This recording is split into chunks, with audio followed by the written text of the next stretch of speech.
experiences dealing with juvenile arthritis? Well, I began Kids Arthritis, Rhys, due to the lack of support that I received growing up living with a hidden disease. Juvenile arthritis affects 1 in 1,000 children in Australia. And I was diagnosed at 18 months old because I was bum shuffling and then I walked late. But then I only walked for 7 weeks and then went back bum shuffling again. Now, when that happens to a child, there's something wrong. So my family took me to a doctor, which then took me to a whole lot of specialists. And by the end of the day, I got a diagnosis of juvenile arthritis. Now, at the time, there was sort of nothing around, and my parents felt very isolated, as how I've spent most of my life.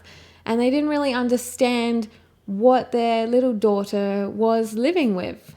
And this still happens today. People still get diagnosed. Children have to live with this and they feel isolated and not supported. And so I saw that the need was still there and I wanted to change that. So I began Kids Arthritis to change the way that people view arthritis. So just think about the outcome of what I'm doing. I'll think about all of those children out there who are living with juvenile arthritis, who don't have a voice right now, that I am allowing them to feel supported so that they know that they can have a voice and that they can speak out about their disease. So that's what I think about before I go in front of a camera or in front of a media person or a journalist writing something down for a news article. I just think of that. I think of all those little children who are out there dealing with the same things that I'm living with and that don't have a voice. Why do you not look at the camera sometimes? It's very disorienting.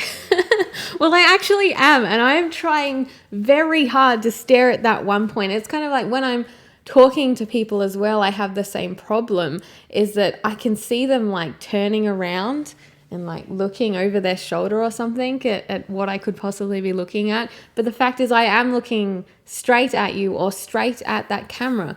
But because I am half blind in my right eye, I'm blind in my right eye, it gets a bit lazy. And so it may be looking over there when in fact I'm actually looking at you right now, Rhys.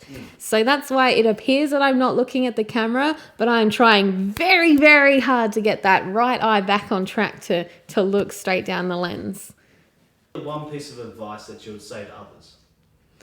Oh, this is a good one. I'm actually normally the one that asks this question to other people because I run a radio show every Wednesday between 4 and 6 on Hills Radio where we bring a burst of people's lives in the community to the listeners. So it's normally me asking this question to them, but through that I've heard so many different answers from so many different people in the community. And I suppose the one thing that always sticks with me as my advice that I give to others is to never give up. I know it's really simple, but your mind is so powerful. You know, if I didn't have a strong mind and a positive mind, probably wouldn't be here today. I may have given up and just been in that corner because it's so hard, because you do feel so isolated. I'm the only 22-year-old that I know that lives with juvenile arthritis as severely as I do. And the thing that keeps me going is just always being positive, always getting out of bed, writing a list and conquering that list every day and just smashing it out and getting everything done.